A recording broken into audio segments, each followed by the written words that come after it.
Hello, this is Devin Easterlin, and here's another edition of Landlord's Corner. Today we're going to talk about Section 8 applicants for your rental. So a question that comes up from prospective owners is, do I have to accept Section 8, or what exactly is Section 8?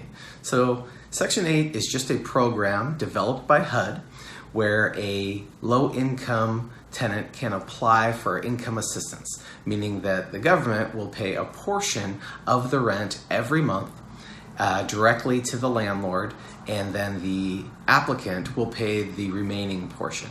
And now that portion changes depending on the income status. So that's a little bit about the program. It's pretty simple. A couple things you need to do, some paperwork that needs to be filed with HUD in order to get this, to have a Section 8 person into your property. Also, the property will need to be inspected to make sure it's habitable. Go over a few things like that.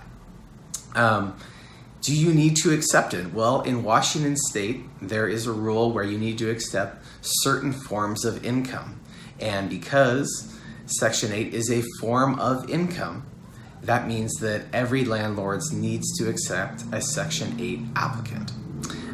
We found here at SJA Property Management that this can be a really great positive thing. You have the government guaranteeing a certain portion of the rent every single month. Now with that, you want to make sure that you have certain policies in place to give you the best chances of a good positive outcome. And the first one I would say would be, make sure you're screening that applicant as you would screen any other applicant. Now with that, there is an exception, and the exception has to do with rent to income ratio. So you may be using a rent to income ratio of, say, 3 times the rent or 2.5 times the rent, meaning that the applicant needs to make 2.5 times the monthly rental amount.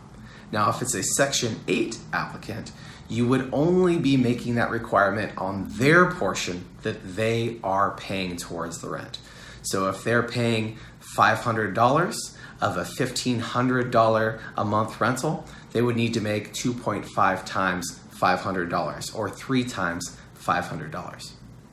That's the only change there in how you do your screening.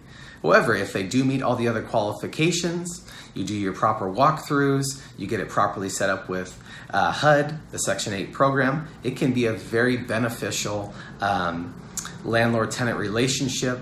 Oftentimes we found that these HUD applicants stay in the properties a lot longer, meaning that you have lower vacancy, and that's worked out really well. So if you have any more questions about this or any landlord-related issues, I'd be happy to talk to you about it. Again, my name is Devin Easterlin with SJA Property Management. Thank you.